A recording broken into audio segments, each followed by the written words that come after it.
Corona virus தொற்று உலகளவில் மிகப்பெரிய பாதிப்புகளை உருவாக்கியுள்ளது. மாண்புமிகு தமிழ்நாடு முதலமைச்சர் அண்ணன் எடப்பாடியார் அவர்கள் கொரோனா வைரஸ் தொற்று சைனாவில் ஆரம்பித்ததிலிருந்து இங்கே தமிழகத்தில் மத்திய அரசு வழிகாட்டுதல்படி போர்க்கால அடிப்படையில் நடவடிக்கை எடுத்தார்கள். அது மட்டுமல்லாமல் ஒவ்வொரு மாவட்டமாக நேரடியாக சென்று கொரோனா வைரஸ் நோய் தொற்றை கட்டுப்படுத்துவதற்கு நேரடியாக ஆய்வுக் கூட்டங்கள் நடத்தி பல்வேறு ஆலோசனைகள் வழங்கி போர்க்கால அடிப்படையில் நடவடிக்கை எடுத்து வருகிறார்கள். நம்முடைய கோவை மாவட்டத்திலும் மாண்பு முதலமைச்சர் அவர்கள் இங்கே வந்து அந்த ஆய்வுக் கூட்டத்தை நடத்தினார்கள். மாண்பு முதலமைச்சர் எடுத்து வரும் நடவடிக்கையின் காரணமாக குணமடைந்து வருவதன் எண்ணிக்கை அதிகமாகவும் உயிரிழப்பு குறைவாகவும் உள்ளது. இந்தியாவில் கோவை மாவட்டம் சிறு குறு மற்றும் நடுத்தர தொழில் நிறுவனங்கள் மையமாக திகழ்கிறது. இதன் காரணமாக நாள்தோறும் தொழிலாளர்கள் பொதுமக்கள் வெளிமாநிலங்களிலிருந்து வெளிமாவட்டங்களிலிருந்தும் அதிக அளவில் பயணம் மேற்கொண்டுள்ளனர். இந்தியாவிலே தமிழ்நாட்டில் தான் கொரோனா வைரஸ் தொற்று பரிசோதனை அதிக அளவில் மேற்கொள்ளப்படுகிறது. கோவை மாவட்டத்திலே கொரோனா வைரஸ் நோய் தொற்று கட்டுப்பாட்டில் இருந்தது.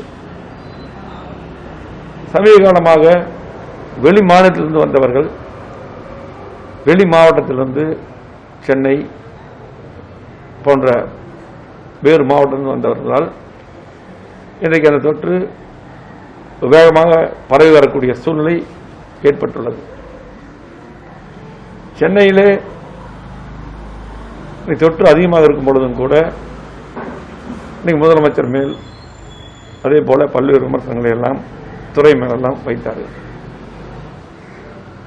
எதிர்கட்சி சேர்ந்தவர்கள். ஆனால் முதலமைச்சருடைய வழிகாட்டுதல் பேரில் சென்னையிலே இன்றைக்கு போர்க்கால அடிப்படையிலே சிறப்பான முறையிலே காய்ச்சல் முகாம் அதிகமாக பரிசோதனையெல்லாம் நடத்தி இன்றைக்கு சென்னையிலே தொற்று வெகுவாக இன்றைக்கு அம்மா அரசு முதலமைச்சர் எடுத்த நடவடிக்கையின் காரணமாக குறைக்கப்பட்டிருக்கிறது. அதே போல மதுரை போன்ற மாவட்டங்களிலும் தொற்று அதிகமாக இருந்து படிப்படியாக குறைக்கப்பட்டிருக்கிறது. கோவை மாவட்டத்திலும் இன்றைக்கு தொற்று அதிகமாக இருந்தாலும் கூட அதிகமான இன்றைக்கு பரிசோதனை இங்கே செய்யப்படுகிறது. அதிகமான பரிசோதனை செய்யப்படும் பொழுதுதான் இன்றைக்கு நோயாளிகள் கண்டுபிடிக்கப்படுவார்கள். அதான் முதலமைச்சர் உத்தரவிட்டார். அதாவது கேஸ் அதிகமாக வந்தாலும் பரவாயில்ல, நீங்கள் பரிசோதனை அதிகப்படுத்துங்கள் என்று முதலமைச்சர் உத்தரவிட்டார். அதன் காரணமாக முதலமைச்சர் வழிகாட்டுதல் சென்னையெல்லாம் குறைஞ்சது. அந்த அடிப்படையிலே இன்றைக்கு கோவை மாவட்டத்திலும் இன்றைக்கு பரிசோதனை அதிகப்படுத்தப்பட்டு வருகிறது. இன்றைக்கு கோவை மாவட்டத்தில் சுமார் 6000 நபர்களுக்கு தினமும் பரிசோதனை செய்யப்படுகிறது. கோயம்புத்தூர் மாவட்டத்தில் இதுவரை 9344 சிறப்பு காய்ச்சல் முகாம்கள் நடத்தப்பட்டு 9,90,317 நபர்களுக்கு மருத்துவ பரிசோதனைகள் மேற்கொள்ளப்பட்டிருக்கிறது.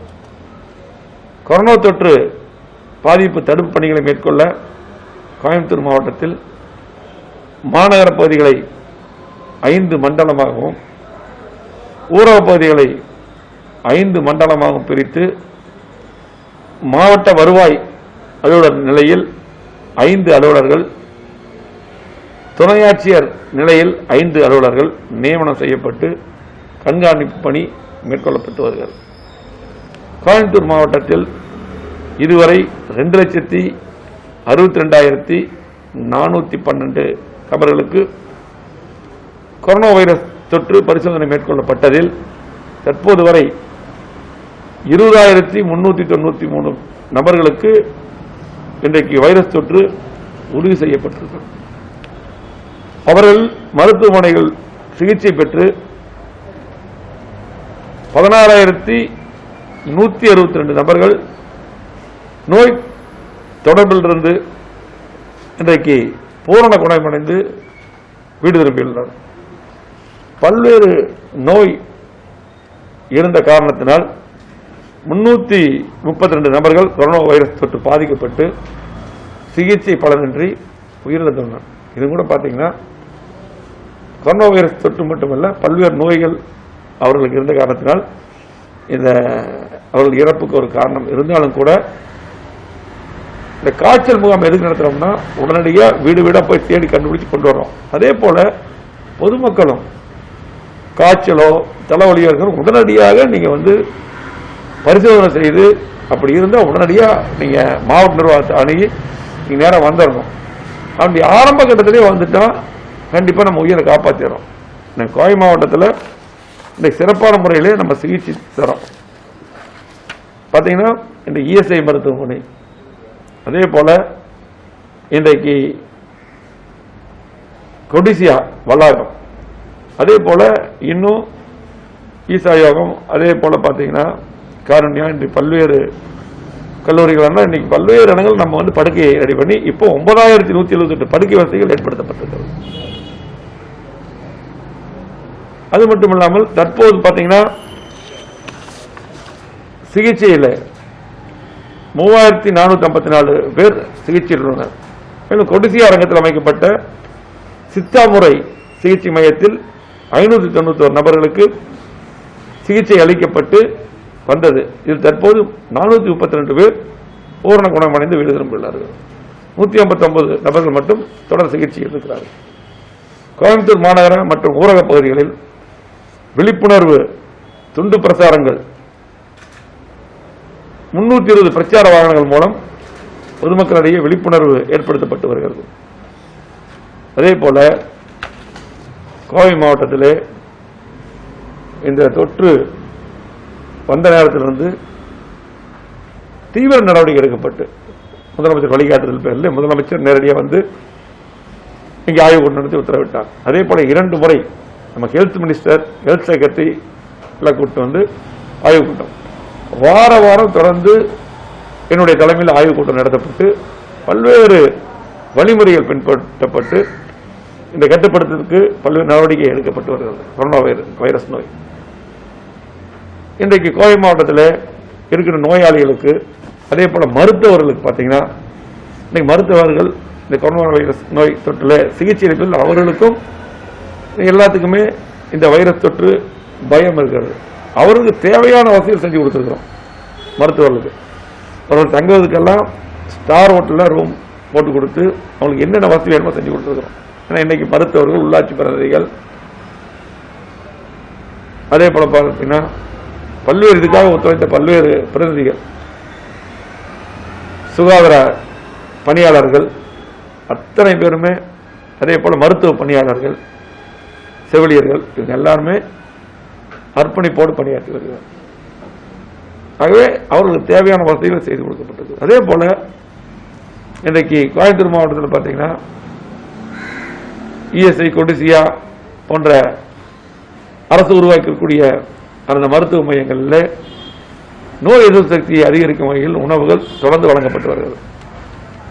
தரமாக வழங்கப்பட்டு வருகிறது. மற்ற மாவட்டங்கள் பாராட்டத்தக்க வகையிலே இன்றைக்கு பார்த்தீங்கன்னா நம்முடைய கோவை மாவட்டத்திலே பார்த்தீங்கன்னா இன்னைக்கு புகழ்பெற்ற சமையல்காரர் மாதம்பட்டி தங்கவேல் தான். அவர் வச்சு தான் சமைச்சு உணவே கொடுக்குறோம். கொரோனா நோயாளிகளுக்கு பார்த்தீங்கன்னா காலையில் 6:30 மணிக்கு பால் அல்லது அரிசி கஞ்சி அவருடைய விருப்பப்படி, காலை 8 மணிக்கு பார்த்தீங்கன்னா கபசர குடிநீர், காலை 8:30 மணிக்கு பொங்கல், இட்லி, ஊத்தாப்பம், உப்புமா, வெங்காய ஊத்தாப்பம், பூரி, ரொட்டி, இடியாப்பம் ஏதேனும் 2 வகை, தேங்காய் சட்னி, தக்காளி சட்னி, சாம்பார், சுண்டல் மசாலா. இதனுடன் காலை 10 மணிக்கு வைட்டமின் சி பானம், வாழைப்பழம், சாத்துக்குடி, 10:30 மணிக்கு இஞ்சி எலும்பிச்சை சாறு அல்லது சத்துமாவு கஞ்சி, நண்பகல் 12 மணிக்கு மிளகு ரசம், மதிய உணவு 1 மணிக்கு சாப்பாடு, சாம்பார், ரசம், காய்கறி பொரியல் அல்லது தக்காளி சாதம், தேங்காய் சாதம், காய்கறி நெய் சாப்பாடு ஏதேனும் ஒன்று மற்றும் தயிர் சாதம், ஒரு வேக வைத்த முட்டை. 4 மணிக்கு டீ, போன்விட்டா, காய்கறி சூப் மற்றும் சுண்டல். இரவு 8 மணிக்கு சப்பாத்தி, தோசை, கிச்சடி, ரொட்டி ஏதேனும் 2. காய்கறி குருமா, சட்னி, சாம்பார். குழந்தைகளுக்கு பால், அரிசி கஞ்சி மற்றும் பிஸ்கெட் எப்போது கேட்டாலும் வழங்கப்படுகிறது. இப்படி அந்த பாதிக்கப்பட்ட நோயாளிகளை, நம்முடைய மாவட்ட மக்களை இன்றைக்கு நாம் பாதுகாத்து தேவையானதை இன்றைக்கு தரமான முறையில் கொடுத்து பாதுகாத்து வருகிறோம். சிகிச்சையும் பார்த்தீங்கன்னா இன்றைக்கு மருத்துவர் செவிலியர்கள்லாம் சிறப்பான முறையில் பணியாற்றி வருகிறார். அதே போல இந்த தொற்று ஆரம்பித்ததுமே கோவை மாவட்டத்தில் எந்த மாவட்டத்திலும் இல்லாத அளவுக்கு இன்னைக்கு முதலமைச்சர் எடப்பாடியார் உத்தரவுக்கிணங்க, துணை முதலமைச்சர் OPS உத்தரவுக்கிணங்க எங்களது அனைத்து இந்திய அண்ணா திராவிட முன்னேற்ற கழகத்தின் சார்பாக கிட்டத்தட்ட 8 லட்சத்துக்கு மேற்பட்ட குடும்பங்களுக்கு மாவட்டம் முழுவதும் இன்றைக்கு அவங்களுக்கு தேவையான உணவுப் பொருள், காய்கறி போன்ற அந்த கிட்டு கொடுத்தோம். இந்த வறுமை கோட்டுகளுக்கு, நடுத்தர மக்களுக்கு எல்லாத்துக்கும் அந்த கிட்டு கொடுத்தோம். கிட்டத்தட்ட 8 லட்சம் குடும்பங்களுக்கு கொடுத்தோம். அதே போல இப்ப பாத்தீங்கன்னா இன்றைக்கு ஒவ்வொரு குடும்பத்துக்கும் கிட்டத்தட்ட 12 லட்சம் குடும்பத்துக்கு மாவட்டம் முழுவதும் இன்றைக்கு மருத்துவ கிட் ஒன்று கொடுக்குறோம். அதில் பார்த்தீங்கன்னா கபசர குடிநீர் பாக்கெட் இருக்கும், வைட்டமின் C இருக்கும், ஜிங்க் டேப்லெட் இருக்கும், ஆர்சானிக் ஆல்பம். இந்த மாதிரி ஒரு கிட்டு ஒவ்வொரு குடும்பத்துக்கும் கொடுக்க ஆரம்பிச்சிருக்கோம். இது சாப்பிட்டா நோய் எதிர்ப்பு சக்தி இன்றைக்கு முழுமையாக அதிகமாகிச்சு, இந்த வைரஸ் தொற்று பாதுகாக்க உதவும். இப்படி என்னென்ன தேவையோ செஞ்சிருக்கோம். கோவை மாவட்டத்தை பொறுத்தளவுக்கு இங்க இருக்கிற மக்களுக்கு அனைவருக்கும் தெரியும். இன்னைக்கு அம்மா அரசு வந்த பின்னால், அதே போல அதுக்கு பின்னால் மாண்பு முதலமைச்சர் எடப்பாடியார் அவர்கள் வந்த பின்னால், நான் அமைச்சராக அம்மா ஒரு வாய்ப்பு கொடுத்த பின்னால் கோவை மாவட்டத்திலே எண்ணற்ற திட்டங்களை செய்திருக்கிறோம்.